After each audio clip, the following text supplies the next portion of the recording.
반갑습니다. 이제 마지막 강의로 여러분을 뵙게 됐는데요. 그동안 이렇게 아주 굉장히 시간을 내셔서 강의를 들으셔서 너무 감사드리고요. 또 마지막까지 하나님께서 큰 은혜를 주셨으면 좋겠습니다. 잠깐 기도하고 시작하겠습니다. 하나님 아버지, 감사합니다. 비록 적은 시간이지만 이 시간 성령님께서 말씀하시고 또 우리 아내들에게, 남편들에게 많은 위로와 힘을 주셔서 하나님이 우리를 향한 아름다운 계획들을 우리가 보고 그것을 누리는 귀한 복을 받을 수 있게 도와주시기 바라며 이 시간 성령님을 의지합니다. 하실 말씀을 하시고 또 정말 위로할 말씀을 위로하셔서 우리가 성령님으로 많은 위로받게 도와주세요. 예수님 이름으로 기도합니다. 아멘. 예, 이제 오늘은 마지막 5강 예수님이 주시는 보상 이런 제목을 제가 잡아봤어요. 그동안 이제 그 1강부터 4강까지 저희가 결혼에 대해서 또 남자와 여자의 차이점에 대해서 이렇게 살펴봤잖아요. 근데 이제 피드백을 이제 저희가 들었을 때 부부가 같이 듣는 그런 부부들은 서로 간에 더 깊이 알아가니까 더 좋다. 남편의 또 행동이 좀 바뀌었다. 이해하는 폭이 좀 넓어졌다. 이런 좀 얘기를 좀 해주셨어요. 그래서 너무 감사하고요. 이제 그 오늘은 1강부터 4강까지랑 조금 다른 이야기가 될 것 같아요. 되게 어렵기도 하고 아니면 너무 부담되기도 하고 좀 그런 강의가 될 것 같은데요. 하지만 정말 그 주님이 원하시는 또 우리가 또 반드시 넘어가야 될, 이르러야 될 그러한 과정이기 때문에 이 시간 하나님께 또 의지하며 제가 지금 말씀을 전하는 그런 시간이 될 것 같습니다. 잠깐 그 앞부분을 정리하자면은요, 이제 우리가 그 부부간에 끊임없이 싸우게 된 악순환 그런 단계에서 이제 조금 그 고리를 끊고 선순환의 이제 단계로 넘어가는 그런 과정에서 남자와 여자의 차이, 그러니까 분홍색 선글라스와 또 파란색 선글라스를 낀 이런 서로 간에 남자 여자가 너무 다른 사람들이 이야기도 서로 간에 다른 의미로 다른 그 의미를 가지고 우리가 하기 때문에 잘 해독을 해야 되고 또 그 안에 선한 것이 있어서 악한 마음으로 하는 게 아니라 선한 마음을 가졌지만 그렇지만 전달하는 방식에 있어서 그것이 서로 간에 오해가 될 수 있다는 거. 그렇기 때문에 부부 간의 그 악순환의 그 고리가 끊어지지 않고 계속 된다는 거. 이제 이런 말씀을 드렸어요. 자, 그러면은요. 이런 얘기를 들으시고 다들 하시는 말씀. 이제 머리로 알긴 알겠는데 이게 마음으로 와닿지가 않고 실제로 우리 남편을 보니 우리 아내를 보니 그것이 너무 이제 안 되는 거예요. 알긴 알겠는데 안 돼. 그러니까 얼마나 괴롭겠어요. 근데 사실 이게 좀 어려운 것 같아요. 왜냐하면은 이제 우리 그 아내들은 좀 부정적인 것에 좀 집착을 많이 해요. 그리고 조금 이제 뭐라면 자녀에 대해서나 남편에 대해서 늘 걱정이 많아요. 또 어떤 면이 있냐면 좀 완벽적인 그런 성향이 있거든요. 그러다 보니까 이제 남편의 부족함이나 남편의 연약함에 대해서 우리가 그냥 넘어가지 못하죠. 꼭 말 한마디 하고 넘어가야 되고, 이 남편을 좀 고쳐야 되고, 그래서 좀 통제하게 되고, 이런 게 있잖아요. 그리고 이제 현미경으로 그냥 낱낱이 보면서 그 남편의 어떤 그러한 고쳐야 될 점을 그냥 차곡차곡 이렇게 말하자면 그 고쳐야 될 리스트, 이런 거 만들어 놓고 어느 순간에 나도 모르게 나오니 얼마나 그게 힘들겠어요. 완벽적인 그 완벽주의적인 아내와 또 어때든 좀 뭔가 부족한 남편이 만나게 될 때는 그것이 굉장히 그 탁 부딪히면서 불평하는 아내, 고집불통인 남편 이렇게 가게 되니 이게 참 얼마나 어렵겠어요. 또 이제 어떤 게 있냐면요. 대체로 그 아내들의 그 뭐냐 그 어쨌든 그 고민 그 힘들어하는 부분들이 뭐가 있냐면요. 그 남편들이 영적으로 계속 그 보살펴줘야 되는 그러한 그 어려움이 있다는 거예요. 근데 실제로 이제 남편들이 영적인 것에 대한 관심보다는 당장 이 먹고 사는 문제, 또 돈 문제, 가족을 부양하는 그런 것에 초점이 맞춰지잖아요. 그러다 보니까 영적으로도 좀 어렵고, 기도도 좀 어렵고, 그리고 하나님과의 관계라든가 믿음의 삶에 있어서 아내보다는 그게 좀 많이 떨어져요. 그러니까 거기에 대해서 굉장히 그 답답함이 있고 언제까지 저래야 될까 뭐 이런 것들이 있잖아요. 그러니까는 우리가 비록 이제 1강부터 4강까지 서로 간에 다른 그 블루와 그 핑크의 선글라스 낀 부부가 만나서 그 같이 부부 그 관계를 유지하면서 서로 사랑함과 존경의 관계를 유지하는 것이 이게 얼마나 힘든가, 얼마나 하루에도 그냥 화가 나는 일이 많고, 말하자면 화가 막 엄청나면 뚜껑이 열린다 그러잖아요. 그러니까 그런 것들이 얼마나 많겠어요. 이제 그렇기 때문에 이렇게 우리가 서로 사랑과 존경을 보내는 것은 참 어렵다. 그러니까 조건이 붙게 돼요. 저 남편이 나를 사랑하면 내가 존경하지. 그리고 또 아내는 존경할 만한 구석이 있어야 존경하지. 이렇게 되는 거고. 또 남편은 아내가 나를 사랑해야지. 나를 존경해줘야지. 내가 사랑을 하지. 막 사랑할 만한 구석이 하나도 없어. 근데 내가 어떻게 아내를 사랑할까? 근데 이런 것들이 있죠. 그래서 사실은 이제 이런 부분들 때문에 우리가 인간적인 힘으로는 남편을 존경한다든가 사랑하는 것이 너무 어렵다는 거. 이것은 정말 너무나 우리가 그 주변에서 나도 남도 우리 모두가 다 인정하는 바 그런 것 같습니다. 자, 그러면 이제 우리가 결혼 생활을 왜 결혼을 했을까? 결혼 생활의 목적이 뭘까? 예, 우리가 이제 생각해 보면 그 믿지 않는 사람들, 이 일반적인 세상에서는 결혼 생활의 목적을 뭐라고 하냐면 나의 행복 이렇게 말해요. 그리고 우리가 부부간에 문제가 있어서 이제 상담을 하러 가잖아요. 그러면 상담자가 대체로 하는 말이 뭐냐면 나의 행복에 초점을 맞추죠. 내가 행복하면 결혼 생활 유지하는 거죠. 행복하지 않으면 유지 안 하는 거예요. 그렇기 때문에 이제 나의 행복과 관계없이 이 결혼 생활이 이제 너무 거리가 멀다. 그러면 이혼하게 되잖아요. 그래서 이혼하는 커플도 많고 특별히 이제 예전에는 그 젊은 사람들이 이혼했는데 요즘은 그 황혼 이혼이 많다 그래요. 그건 왜냐면은 이제 그만큼 내가 나이 들어서까지 나의 행복을 침해받고 싶지 않다. 뭐 이런 그런 게 있죠. 근데 하나님이 결혼이라는 것을 이제 만들고 인간을 위해서 최초로 만드시고 결혼을 유지하게 하셨을 때 하나님의 어떤 목적과 계획이 있으실 거잖아요. 우리를 만드신 하나님께서. 하나님의 목적과 계획 가운데 결혼 생활의 그 목적은 뭐냐면 나의 행복이 아니고요. 그것은 우리의 거룩함이에요. 굉장히 어렵죠.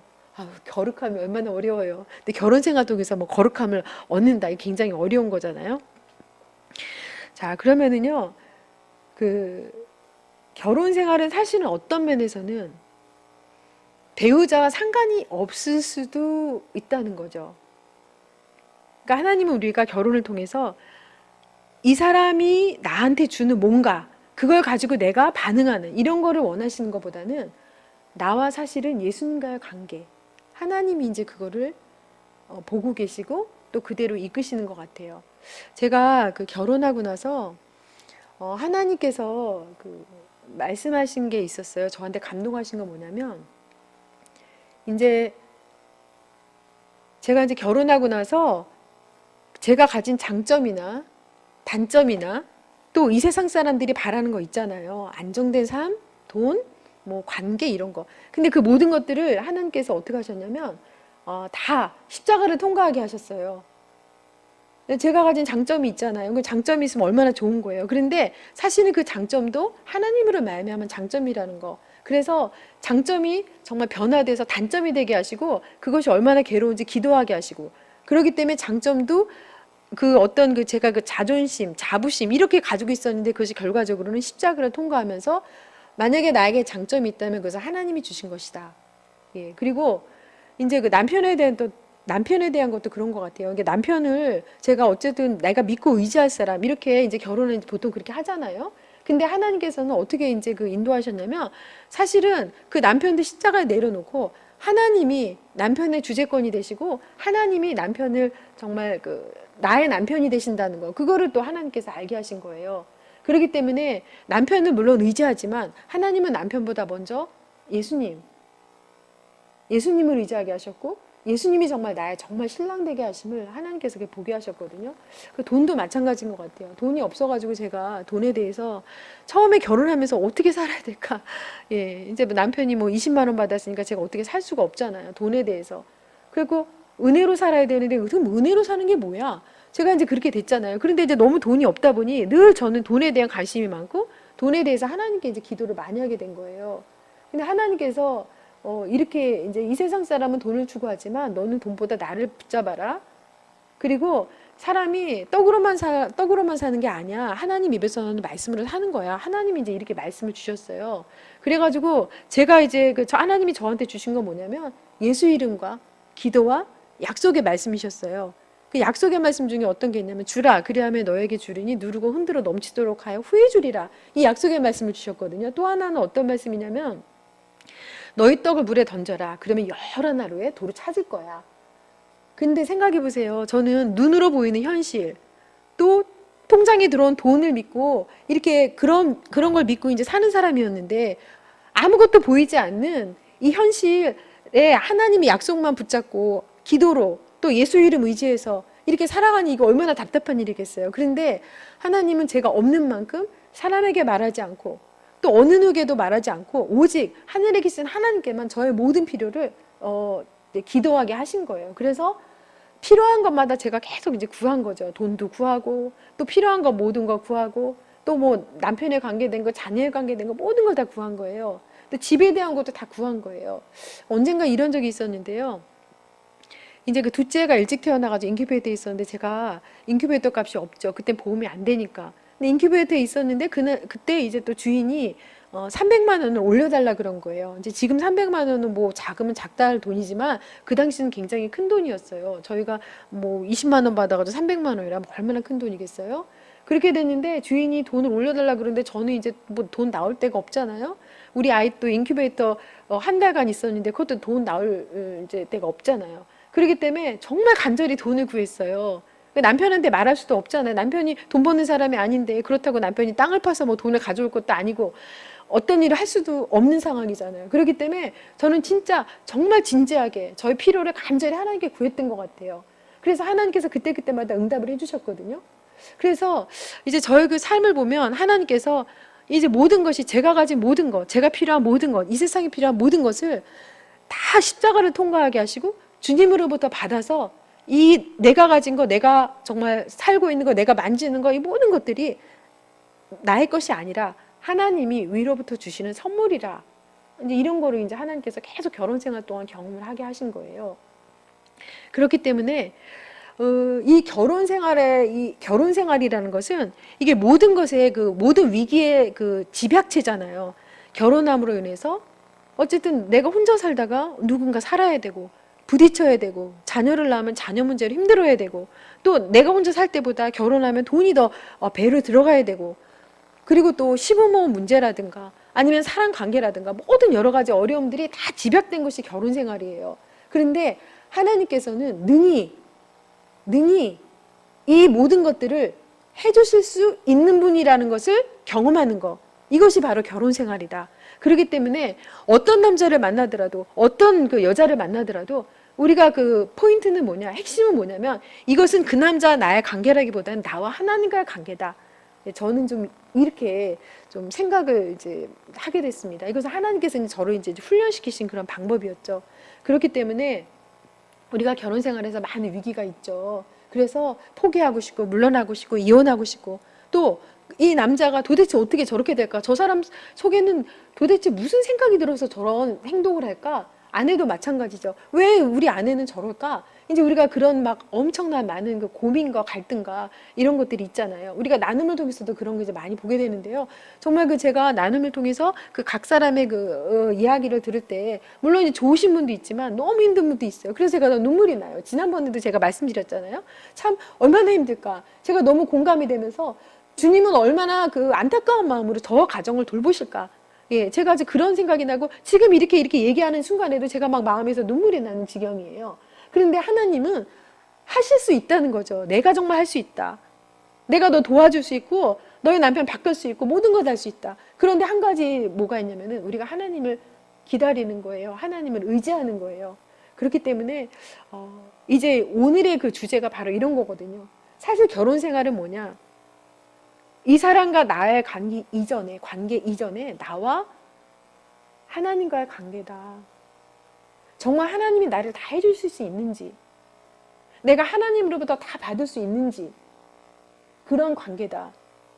하나님의 말씀이 우리 가정에 이루어지는 관계다. 그리고 내가 그 말씀을 정말 보이지 않는 그것을 내가 기도하면서 실상으로 내가 보게 되는 그런 것이 바로 결혼 생활이다. 이렇게 제가 조금 말씀을 드리고 싶습니다. 안 되지만, 안 되죠. 이건 우리 힘으로 되는 건 아니에요. 기도하는 것도 내 힘으로 되는 거 아니고요. 그리고 남을 용서하는 거, 남편을 용서하는 거, 남편을 받아들이는 거, 그거 절대로 우리 힘으로 되는 게 아니에요. 우리는 내가 뭔가 했으면 의로워서, 아, 내가 이렇게 했어. 이렇게 생각하시잖아요? 만약에 내가 뭘 못했어. 그러면 막 정죄감을 갖죠. 아우, 내가 이렇게 못했어. 근데 이거 완전히 바꿔야 돼요. 어떻게 바꾸냐면요. 죄인은 절대로 의인이 될 수 없어요. 우리가 의인이 된다는 건 뭐냐면 하나님의 은혜로만 되는 거거든요. 그런데 우리는 우리가 의인이 됐다고 생각해서 내가 뭘 못하면 막 나를 정죄하고 내가 이렇게 이런 죄를 저질렀어? 악을 저질렀어? 이렇게 생각하시잖아요. 근데 내가 뭘 잘했으면 그건 은혜예요. 뭘 못했다 그러면 그건 나의 원래 모습. 그렇기 때문에 우리가 남편을 막 미워하고 용서하지 못할 때 그건 우리 모습이에요. 그런데 막 우리가 이런 그 강의를 들으면서 남편에 대해서 존경을 표하고 감사를 표하고 또 용서하는 말, 또 남편에 대해서 정말 고마워하는 말, 이거는 바로 은혜죠. 그렇기 때문에 이 모든 게 은혜라는 것은 바로 그런 것 같아요. 그래서 하나님께서 저를 이제 결혼 생활을 통해서 이런 과정을 겪으면서 나의 나 된 거는 하나님의 은혜다. 저한테 있어서 모든 선은 바로 다 은혜고 모든 악은 바로 저의 모습을 보게 하시는 거다. 이렇게 되는 것 같습니다. 하나님은 우리한테 그 예수 이름과 기도와 하나님의 약속의 말씀을 주셨잖아요. 이 약속의 말씀을 우리가 붙잡고 신뢰하고 결혼 생활을 이겨나가는 것. 이것이 정말 얼마나 우리가 처절한 믿음과 하나님에 대한 신뢰와 나의 죽음, 나의 자의 죽음으로 되는 건지 제가 이제 간단히 어떤 예를 한번 제가 들어볼게요. 이제 한 7년 전인가요? 이제 저희 모임에서 어떤 자매가 있었는데요. 결혼을 했죠. 아이가 둘인데. 근데 그 자매는 늘 남편을 자랑했어요. 그리고 늘 그 돈에 대해서 굉장히 막 열심히 모으는 자매였어요. 그러다가 이제 셋째 아이를 임신했거든요. 근데 그 남편은 셋째 아이를 싫어했어요. 임신하는 거 싫어했어요. 아이가 둘 있고 세 번째니까. 그래서 이 자매가 이제 저랑 이제 얘기를 하면서 어떻게 할까요? 그랬는데 제가 기도하면서 이제 하나님께서 레아에게 세 번째 아이를 임신하면서 남편이 나와 연합하리로다. 이제 이러한 감동을 주셨잖아요. 그래가지고 이제 그 이름을 그렇게 지었잖아요. 이제 갑자기 그 생각이 나는 거예요. 그래가지고 레아가 세 번째 아이를 낳을 때 그 이름을 지은 것이 생각이 난다. 그러니까 그냥 낳는 게 좋겠다. 이제 제가 이렇게 이야기를 했어요. 그랬는데 남편한테 이제 그리고 나서 그 얘기를 했더니 남편이 엄청 화를 내면서 막 발로 차면서 누가 네 맘대로 애를 낳으라 그랬냐. 이제 이렇게 얘기를 한 거예요. 그 즈음에 어떤 일이 있었냐면 남편한테 여자가 생겼어요. 근데 그 여자가 유부녀예요. 유부녀인데 그 여자는 아기가 없는 여자였어요. 남편이 그 여자한테 너무 홀딱 빠져가지고 그동안에 이제 모아놓은 돈 있잖아요. 비싼 일단 승용차를 샀어요. 그리고 그 여자랑 살림집을 꾸렸어요. 그리고 그 살림을 다 들여놓고 본격적으로 이제 그 여자랑 이제 살림을 하게 된 거예요. 물론 집에 안 들어온 건 아니에요. 집에 들어왔지만 이제 그 아내가 멀리서 보면 남편이 이렇게 새로 산 수입차를 가지고 그 여자한테 가는 방향 쪽으로 가는 거예요. 이 아내가 얼마나 기가 막히겠어요. 남편이 자기의 전부였고 또 그만큼 열심히 아꼈었는데 이제 모든 그 돈과 남편의 사랑이 다 그 여자한테 간 거예요. 그렇게 되니까 그 괴로움은 이루 말할 수 없어요. 그래서 우리가 하나님 말씀을 의지해서 본격적으로 기도를 하기 시작했어요. 정말 이루 말할 수 없는 그 중보기도가 들어갔어요. 그 안에는 정말 너무너무 그 괴로운 심정을 가지고 하나님 앞에 나가게 됐어요. 아이가 둘 있으니 이 결혼을 깰 수는 없고 남편의 마음은 그 여자한테 향해 있으니 이걸 어찌 하면 좋겠어요. 그렇게 돼서 우리는 하나님 말씀을 붙잡고 기도하기 시작했어요.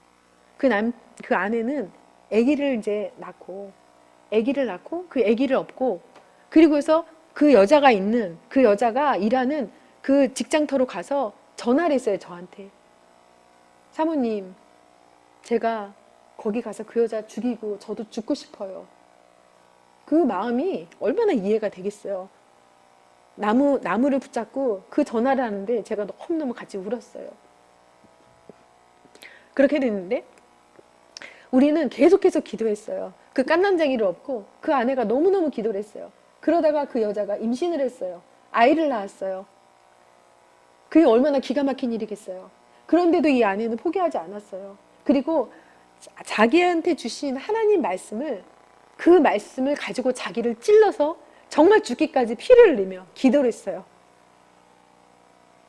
그리고 이렇게 했어요. 이제 제가 그 같이 이제 얘기를 하면서 기도하면서, 남편이 들어오면 절대로 바가지 긁지 말아라. 남편이 들어오면 잘해줘라. 남편 뭐 좋아하냐? 남편 해장국 좋아하면 그거 끓여주고, 그리고 남편한테 친절하게 하고, 남편이 성관계를 요구하면 아주 적극적으로 임해라. 그래야지 남편이 집으로 들어온다. 남편 마음을 사로잡아야 된다. 그게 쉬운 일이겠어요? 남자가 그렇게 결혼해서 모든 돈을 다 그 여자한테 쏟아붓고 아기까지 낳는데 쉬운 일이겠냐고요. 그런데 이 자매가 그 순종했어요. 눈물로 순종했어요. 그리고 말씀으로 자기를 찌르면서 그 말씀이 이루어지기까지, 나는 없고 하나님 그 말씀을 이루어주세요.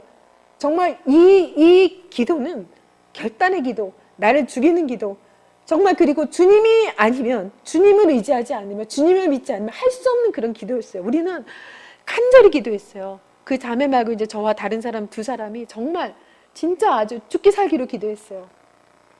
그런데 5년쯤 지났을 때 그 기간을 이제 자매는 참아낸 거죠. 그리고 남편이 들어올 때 그 감정을 드러내지 않고 정말 남편한테 잘해줬어요. 남편을 존경했어요. 그거 쉽지 않거든요. 하나님이 아니면 할 수 없는데 그 모든 슬픔과 눈물과 피눈물을 다 땅에다가 쏟으면서 간절히 기도했어요. 하나님께서 5년 지나고 나서 일하기 시작하셨어요. 그래서 그 남편이 그 여자한테 염증을 냈어요. 실증을 내고 그 여자는 그 아기를 데리고 자기 남편한테로 들어갔어요. 그렇게 되고 이제 그 남편은 이 아내에 대해서 정말 하나님께서 새로운 마음을 주신 거죠. 지금 그 가족은 완전히 변화됐어요. 남편은 정말 아내를 귀하게 여기고 이보다도 행복한 가정이었고, 그 남편은 아내라면은 정말 너무너무 귀한 사람으로 알고 있고, 자녀들도 그 엄마의 그러한 그 피눈물 옆에서 다 봤을 거 아니에요. 자녀들이 너무너무 귀하게 자랐어요. 제가 이렇게 오늘 말씀드리는 것은, 우리가 부부관계에 있어서 1강부터 4강까지는 내가 남편을 존경하면 남편이 사랑을 주겠지, 내가 아내를 사랑하면 남편이 존경을 주겠지, 이러한 조건 있는 어떤 그 사랑과 존경이었거든요. 그런데 아무리 해도 남편이 바뀌지 않는 사람이 있어요. 이거는 정말 인간적으로 도저히 할 수 없는, 인간의 그 길이 막힌 곳에 바로 하나님께서 시작하셔야 되는 역사가 있는 거거든요. 이러한 그 환경에 있는 아내나 남편들은 정말로 하나님께서 붙잡아 주시고 하나님께서 특별히 더 관심을 갖고 계세요. 지금 나한테 있는 그 남자, 그 여자, 그 아내, 그 남편은 나의 기도가 없으면 살 수 없는 사람, 나의 그 눈물이 헌신이 없으면 지옥에 떨어질 수밖에 없는 그런 사람이에요. 그렇기 때문에 하나님은 그 사람을 나한테 붙이셔서 나의 기도로 말미암아 그 사람을 살게 하시는데, 그것을 견뎌하는 아내나 남편은 얼마나 그것이 피눈물이 나겠어요. 그렇지만은 하나님께서 약속의 말씀을 가지고 나를 찔러, 말씀의 검이라 그러잖아요. 그게 말씀이 검이 되는 건 그냥 되는 게 아니거든요. 남편이 잘해주는 사람은 말씀의 검이 될 필요가 없잖아요. 다 모든 게 갖춰져 있으니까. 정말로 내가 남편을 위해서 그 말씀이 검이 되어 검으로 나를 찌르고, 말씀을 내가 가슴에 찌르고, 그것을 가지고 하나님의 약속의 말씀이 마침내 성취하실, 마침내 이루실 하나님의 영광을 본다는 것, 그 자리에 있게 되기까지 얼마나 많은 기도가 필요하겠으며, 얼마나 많은 정말 하나님께 대한 신뢰와 하나님을 사랑하는 마음과 약속을 기다림과 이런 것이 필요하겠어요. 그렇기 때문에 그것을 이겨낸 자에게 하나님께서 놀랍도록 하늘의 보상을 주시는 거죠. 비록 남편이 나를 사랑하지 않고, 또 내가 아내가 남편을 정말 존경하지 않을지라도 그것을 이겨낸 사람에게는 놀라운, 비교할 수 없는 그 말씀의 놀라운 영광이 드러나게 되는 거거든요. 우리는 이런 것들을 조건 없는 사랑과 조건 없는 또 존경에서 우리가 이것을 능히 해낼 수 있는, 이것은 사람으로서는 못하는, 하나님이 위해서 힘주셔야 되는 그러한 순종으로만 될 수 있다는 거, 이것을 지금 말씀드리고 싶습니다. 그런 사람은 사실은 배우자가 나에게 어떻게든 이제 갈 때까지 간 거 아니에요? 외도하고 아이를 낳았어. 모든 물질을 다 그 여자를 쓴다. 그럼 갈 때까지 간 거죠. 무슨 소망이 있겠어요?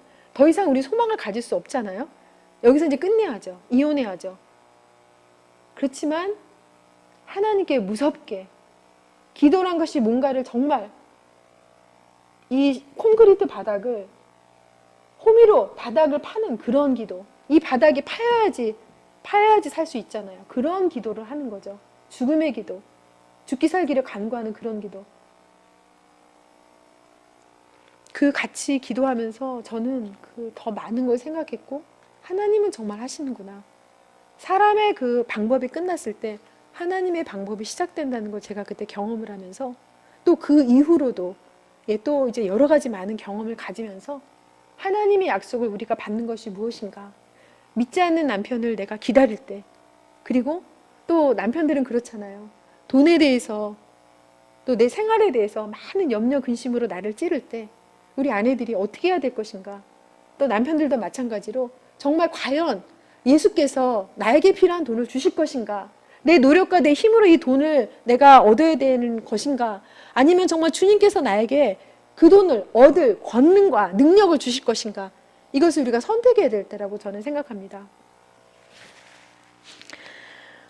이런 사람들에게 하나님께서는 하늘의 보상을 먼저 주시겠죠. 그 사람이 받을 영광과 믿음과 주님의 그러한 격려는 이루 말할 수 없고 굉장히 대단한 것이죠. 그렇기 때문에 하늘의 보상이 있죠. 그리고 하늘의 보상뿐만 아니라 이 땅에서의 보상이 있어요. 그 사람이 언제 돌아올 건가, 이거는 나의 때가 아니라 주님의 때예요.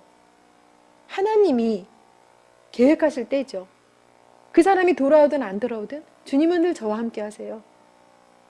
제가 이렇게 어려운 그 성도님들 함께 기도할 때 이상하게 저는 눈물이 없는 사람인데 제 눈에서 끊임없이 눈물이 흘러요.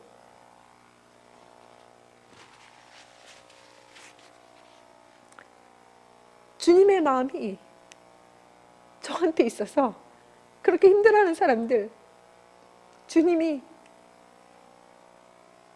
대신 제 안에서 울어주시는 거 제가 많이 경험을 합니다. 그렇기 때문에 주님이 나의 정말 신랑 되시고 주님이 나의 목자 되신다는 게 그냥 단순한 그냥 말이 아니라 정말 그 말씀이 주님의 마음, 우리를 사랑하시고 내가 괴로운 눈물을 흘릴 때 함께 하시는 그 마음이라는 거 우리가 생각하면서 이겼으면 좋겠습니다. 지지 말고 믿으면서 하는 싸움을 싸우고 이겼으면 좋겠고, 그 이기는 과정에 있어서 저희는 할 수 없어요. 끊임없이 생각이 나고 원수가 그 생각을 격동시키고 또 우리를 공격하고, 우리는 우리 스스로를 할 수 없고 감정을 통제할 수 없고 우리 마음을 통제할 수 없거든요. 하나님이 하셔야 되고, 하나님이 내 마음과 생각 붙들어 주셔야 되고, 하나님이 그 말씀을 정말 내 마음에 꽂게 하셔야 되고, 그리고 믿음의 실상을 마침내 눈으로 볼 수 있게 이기게 하시는 분 하나님이시기 때문에 그렇게 어려운 분은 절대적으로 100% 하늘의 능력으로만 살아야 되거든요. 그렇기 때문에 하나님이 반드시 그걸 하실 거고, 일을 시작하시고 성취하시고 마침내 이루시는 하나님, 자, 그런 것을 꼭 보면서 이겼으면 좋겠습니다. 우리가 보상을 받을 때 아이들이 잘 자라요. 아이들은 알아요. 아빠가 이름에도 불구하고, 엄마가 이름에도 불구하고 얼마나 최선을 다했는지, 하나님 앞에 얼마나 부르짖었는지, 얼마나 정직했는지. 우리가 아이들을 반드시 키우려고 하잖아요. 반듯하게 아이들을 잘 키우고 싶잖아요. 아무것도 안 해줘도 아이들은 잘 자라요. 스스로 철이 들어요. 스스로 공부하고 엄마를 위로하고 효녀가 돼요. 그렇기 때문에 아이들을 통해서 받는 보상도 굉장히 상당하죠. 자, 그래서 하늘에서의 보상이 있고 이 땅에서도 주님이 그 남자를, 이 남편을, 이 아내를 변화시킬 때가 있을 거예요. 그렇기 때문에 하나님이 주시는 이 보상을 우리가 좀 생각하면서 어떤 면에서는 이 남자는 창세전부터 하나님이 예비하신 정말 기도를 통해서 이 사람이 변화될 것을 하나님이 기대하시면서 나에게 맡기신 그런 남편이 될 수 있고요. 또 이 사람을 통해서 다른 사람보다 더 많이 기도하게 돼요. 사실 왜 저 사람은 기도 많이 안 하는데 나는 왜 이렇게 괴로운가? 다 자기 약점이 있는데 그 약점 때문에 우리가 많이 기도하게 되거든요. 하나님과 깊은 관계를 맺게 돼요. 이것은 돈으로 환산할 수 없어요. 하나님이 많은 보상을 주세요. 그렇기 때문에 이걸 통해서 받는 그러한 그 보상도 굉장히 크다는 거. 예, 그거를 우리가 좀 생각했으면 좋겠습니다. 예수님은 지극히 작은 자에게 작은 자 하나에게 한 것이 내게 한 것이다. 이렇게 말씀하셨잖아요. 그리고 너희를 사랑하는 자만 사랑하면 무슨 상이 있겠느냐. 그러니까 나를 좀 사랑하지 않고 무시하는 자를 사랑할 때 주님은 아마도 우리의 그 결혼 생활의 괴로움을 염두에 두셨을 것 같아요. 그거를 다 아시기 때문에 그래, 내가 다 안다. 네가 너를 사랑하지 않는, 또 너를 존경하지 않는 그러한 사람일지라도 끊임없이 사랑을 하고 기도를 하고 존경을 하고 그거 내가 다 안다 하면서 주님이 미리 이런 말씀을 주신 것 같습니다. 그렇기 때문에 주님을 생각하면서 어떤 면에서는 나와 그와의 관계가 아니라 사실은 결혼 생활의 위기가 믿음의 위기다. 이것을 좀 우리가 잘 생각해 봤으면 좋겠고요. 자, 마지막으로는 이제 예수님과 함께하는 부부. 제가 이제 이런 타이틀을 좀 적어봤는데요. 이제 우리가 말을 할 때 사실은 내가 이 사람한테 남편하고 아내가 있을 때 내가 이 사람한테 이제 말을 하죠. 좋은 말이건 안 좋은 말이건 하잖아요. 그러면 그 말은 내가 상대방한테 하기 이전에 벌써 먼저 주님한테 한번 갔다가 밑으로 내려가는 거죠. 남편을 비난하는 말 했으면 내가 주님께 비난을 올리고 그것이 남편한테 전달되는 거죠. 또 남편에게 존경하는 말, 감사하는 말을 했어요. 그러면 주님께 먼저 감사를 올리고 남편한테 존경이 전달되는 거죠. 그래서 가만히 잘 생각해 보면 우리가 남편한테 하는 말을 통해서 주님을 무시하거나 영광을 못 돌리거나 할 수 있고 남편한테 감사와 용서하는 말과 이해하는 말과 축복하는 말을 통해서 주님께 영광 돌리는 말을 할 수도 있겠죠. 그 개그 우먼인가요? 이성미 씨가 이런 간증을 한 적이 있어요. 그분이 예수님을 정말 만나기 전에 욕을 참 많이 했대요. 아들한테도 말할 때 욕에서 시작해서 욕으로 끝나는 거예요. 그러니까 엄마가 욕을 안 하면 아들이 너무 이상한 거예요. 엄마 왜 욕을 안 해? 이렇게. 그러니까 그게 굉장히 마음에 있는 뭔가 스트레스가 욕으로 이제 나타나게 된 거겠죠. 이제 그 어느 날도 막 욕을 했대요. 막 욕을 했는데 갑자기 귀에서 이런 음성이 들리더래요.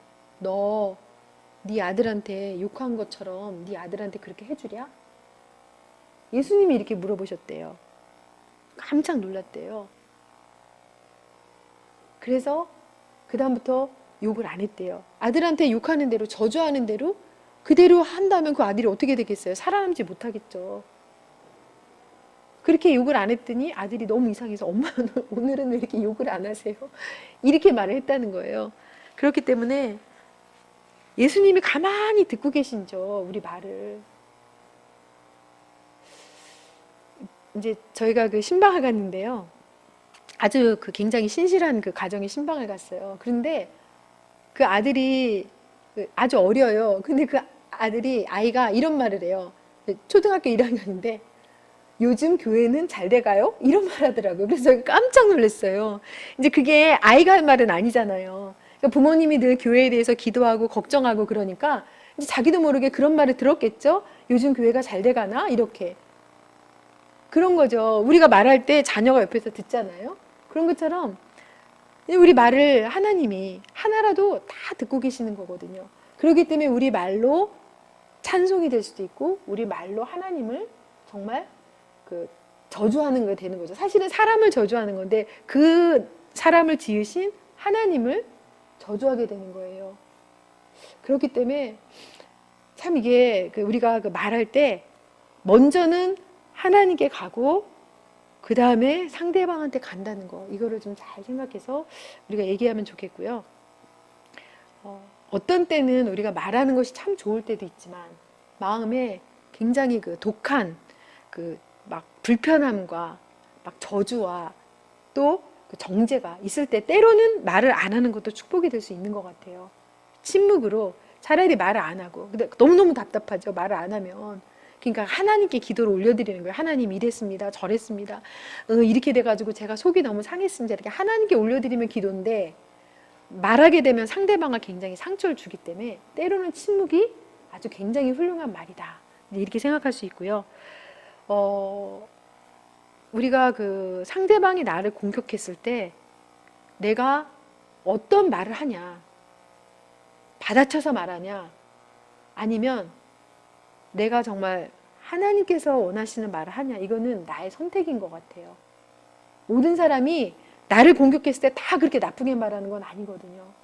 그렇기 때문에 하나님 방법으로 대답을 할 것인가, 아니면 나의 죄악된 걸로 대답을 할 것인가, 이것이 바로 선택이기 때문에 우리가 거기에 대해서 깊이 한번 생각해 봐야 될 것 같습니다.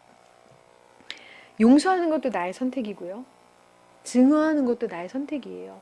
아까 말씀드린 그 자매님은요, 하나님 뜻대로 용서하는 방법을 선택했어요. 남편이 들어왔을 때 밤에 어디 놀러 가는 정도가 아니고 며칠 밤을 이제 안 들어와요. 그 여자가 너무 좋아서, 너무 예뻐서. 그러니까 남편이 들어왔을 때 얼마나 바가지를 긁을 수 있겠어요. 고래고래 소리 지르며 막 자기의 화를 다 남편한테 쏟아볼 수도 있잖아요. 그렇게 안 하고요, 하나님께, 또 우리 중보기도 할 때 그 답답한 속을 다 얘기를 했어요. 그러다 보니까 하나님께서 어떻게 하셨냐면 그 사람이 말한 대로 된 거예요. 하나님, 남편을 축복해 주세요. 남편을 정말 변화시켜 주세요. 이렇게 이제 말한 대로 된 거죠.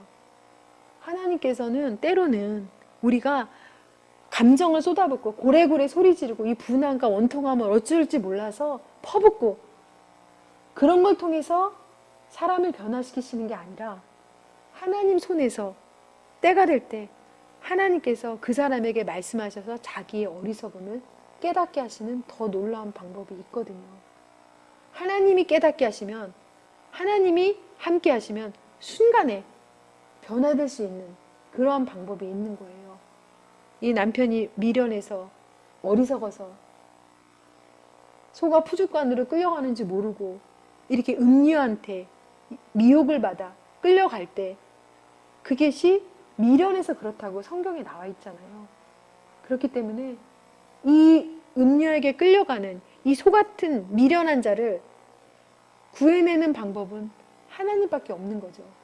하나님이 일하시도록 그것을 하는 그러한, 우리가 하나님의 손에 붙들리게 하는 믿음 없는 사람, 또 연약한 사람, 어리석은 남편, 또 어리석은 아내, 이 모두를, 또 자녀도 마찬가지죠. 어리석은 자녀들, 이런 자녀들도 내가 아무리 하려고 해도 안 돼요. 이건 신의 영역이라 그랬잖아요. 하나님의 손에 붙들릴 때 하나님께서 하시는 거예요. 그러니까 어떤 면에서는 하나님의 손에 붙들릴 때까지 그 사람을 위해서 중보하는 이 마음을 하나님이 보시고 그 눈물을 보시고 그 간구를 하나님이 들으시는데 예수님이 우리와 함께 옆에서 들으신다는 거. 그렇기 때문에 소리를 막 지르는 방법도 있지만 하나님께서 이 사람을 고치시고 계시다는, 지금 만지시고 계시다는, 나의 믿음 때문에 이 사람을 붙들고 계시다는 그러한 좀 소망, 이것을 가졌으면 좋겠습니다. 자, 마지막으로는요, 예수님은 우리 신랑이시지만 성령님을 우리한테 보내주셨잖아요. 성령께서 사람이 줄 수 없는 큰 위로로 우리를 위로하시고 하나님 말씀을 우리가 붙잡는 것도 성령님께서 그 말씀을 생각나게 하셔야 되거든요. 제가 그 결혼하고 이제 그 부모님이 다 돌아가셨어요. 결혼 후에요. 근데 특히 어머니에 대한 게 그리움이 굉장히 많았어요. 근데 이것은 그 나눌 수 없는 거예요. 하나님이 위로하지 않으시면 안 되는데 그때 제가 이제 그런 그 힘든 것들을 하나님께 기도했을 때 하나님께서 많이 저를 위로해 주셨어요. 그래서 하나의 위로로 제가 이 그 마음의 괴로움을 극복할 수 있었거든요. 또 어떤 일이 있었냐면 굉장히 제가 힘든 그 상황에 들어가게 됐어요. 그래서 제가 아주 힘든 상황에 들어갈 때마다 남편이 늘 이런 그 말씀을 저한테 얘기를 해줬어요. 애매히 고난을 받아도 주를 생각하고 참으면 아름답다. 그래서 그 말씀을 이제 계속 묵상하면서 그러면서 이제 그 어려움을 이길 수 있었는데 진짜 이기지 못하는 어려움이 있어요. 이건 정말 안 돼요. 감정은 굉장히 막 화산처럼 폭발할 것 같죠? 감정의 절제가 안 되고 머릿속으로도 모든 그 사건에 대한 그 일에 대한 그 사람에 대한 그 생각으로 꽉 차 있죠. 마음도 꽉 차 있죠. 도저히 제가 할 수 없는. 그래서 이제 하나님께 계속해서 그 문제를 가지고 나갔어요. 하나님 저는 못합니다. 저희는 못하는 거예요. 이거는 우리가 할 수 있는 게 아니에요. 우리가 남을 이렇게 이런 상황에서 벗어나는 거 있잖아요. 새가 옥무에서 벗어나는 거는요. 절대로 우리가 할 수 있는 게 아니거든요. 그렇게 돼서 하나님이 하셔야 되는 거예요. 그래가지고 그 문제를 가지고 하나님께 기도하러 갔어요. 기도하고 또 기도하고 또 기도하고 또 기도하고 한 달쯤 됐는데요. 갑자기 하나님께서 이렇게 저한테 그 질문하셨어요. 감동으로, 성령님의 감동으로, 성령께서 저를 도와주신 거죠. 예, 그래도 네 믿음이 더 낫지 않니? 이런 말씀을 한마디를 딱 하셨어요. 근데 그 말씀을 듣는데 그냥 다 누구나 아는 거잖아요. 네 믿음이 더 낫지 않니? 근데 그 말씀이 성령께서 저한테 딱 말씀하셔서 제 마음에 탁 들어왔을 때 갑자기 모든 상황이 탁 종료가 됐어요. 모든 그 마음의 갈등과 머릿속의 복잡함과 괴로움과 이런 게 그냥 갑자기 눈노릇이 탁 녹아지면서 이상하게 제가 굉장히 마음이 차분해지면서 그 문제가 탁 종료가 됐거든요. 어떤 거는 제가 너무 괴로워가지고 이것이 도대체 그 감정 정리가 안 되고 너무 힘들고 저를 너무 괴롭히고 원수는 저의 약점을 알아서 아주 집요하게 저를 공격하기 때문에 감정적으로 평안이 없었던 그런 일이 있었어요. 그럴 때 이걸 가지고 저는 거반 굉장히 오랫동안 기도를 했어요. 10년 이상 기도했던 것 같아요. 그런데 하나님께서 계속 기도할 때 저의 마음을 조금씩 어루만지시면서 제가 만약에 상처가 100이라 그러면 90, 80, 70, 60 이렇게 점점점 저의 상처를 어루만져 주셨어요. 그래서 어떻게 됐냐면 그 사건이 있고 감정이 있어서 힘들잖아요. 그런데 사건이 있는데 감정이 상처받은 마음이 점점점 눈 녹듯이 조금씩 녹여주셨어요. 그래서 그동안에 저는 계속 기도하고 하나님 의지하고 그러면서 하나님께서 알게 하셨어요. 내가 너를 고치고 싶다. 많은 사람들이 그 감정의 어떤 그런 그 상처 그것 때문에 피투성이가 돼서 괴로워하고 있는 거 내가 너무 알아. 근데 나한테 오면 내가 다 고칠 수 있고 어루만질 수 있고 감쌀 수 있고 나는 치료자야. 하나님께서 이제 그렇게 저에게 말씀하시고 또 가르쳐 주셨어요. 그렇기 때문에 하나님이면 모든 게 된다.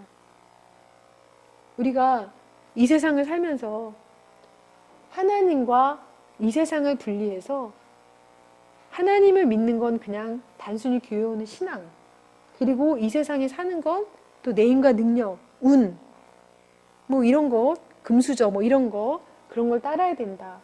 예, 이렇게 우리가 생각하지만 제가 경험한 하나님은 전부, 하나님은 모든 것. 내가 하나님께 갈 때 위로하시고 싸매 주시고 또 모든 필요를 채우시고 공급해 주시는, 우리의 비전을 주시는 그러한 분이라는 거, 제가 이제 이 과정을 통해서 이제 깨닫게 된 것입니다. 여태까지 이제 강의를 들으셨는데요. 우리가 정말 모든 것이 다 하나님 안에 있다는, 하나님을 우리가 선택할 것인지 아니면 내 생각과 내 마음 가지고 눈에 보이는 걸 선택할 것인지, 이러한 우리가 어떤 선택을 할 것인지 오늘 거기에 대해서 한번 생각해 보시면서요. 좀 무거운 주제지만 반드시 우리한테 필요한, 그리고 또 하나님께서 원하시는 이 결혼을 통해서 하나님이 전부고 하나님이 우리를 다 모든 것을 해주실 수 있고, 남편보다도 어쨌든 다른 것보다도 먼저 나의 아버지가 되시고 예수님이 나의 신랑 되시고 성령님께서는 분명하게 우리를 인도하실 수 있다는 거, 거기에 대해서 이제 오늘 한번 생각해 보는 시간이 되었으면 좋겠습니다. 자, 그러면 기도하겠습니다. 하나님 아버지, 5강까지 이렇게 듣게 하심을 감사합니다.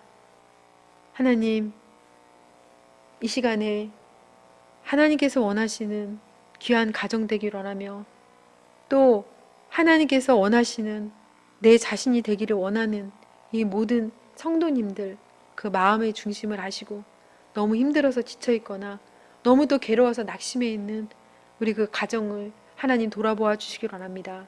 하나님 아버지, 우리가 하늘의 보상을 바라보고 주님이 우리와 함께 하심을 바라보고 또 이 결혼 생활을 이끌어 나가고, 결혼의 위기가 사실은 믿음의 위기라는 것, 우리가 지금 어떤 상황이 있든지 하나님은 우리 가정에 계획을 가지고 계시고 소망을 갖고 계시고 돕기를 원하시는 것을 우리가 알면서 소망 가운데 또 이 강의를 또 잘 들을 수 있도록 도와주시기 원합니다. 이 시간 함께한 모든 성도님들 축복해 주시고, 우리 또 가정이 회복되어서 하나님께 영광 돌리고 천국의 모형이 가정 가운데 이루어지는 귀한 축복을 주시기 원하며 예수님 이름으로 기도합니다. 아멘. 그동안 바쁘신데도 함께 하시고 또 나눔 가운데 함께 하신 그 성도님들 참 감사드리고요. 또 기도로 이 그 부부 세미나를 많이 후원해 주셔서 너무 감사드립니다.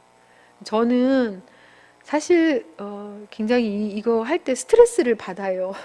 제가 앞에서 나서는 사람이 아니고 또 그런 거 싫어해서, 하나님이 계속 그 감동을 주셔서 그냥 할 수 없이 순종해서 이렇게 섰거든요. 그렇기 때문에 제가 기도 부탁을 좀 많이 했어요. 그런데 함께 또 한 마음으로 기도해 주셔서 그분들 덕분에 이렇게 그 부부교실 5강까지 마칠 수 있게 된 것 같습니다. 조금 도움이 되셨으면 좋겠는데 모든 것은 하나님께서 하실 거니까 저는 좀 무거운 마음을 내려놓고 이렇게 감사한 마음으로 또 5강을 또 마쳤습니다. 감사합니다.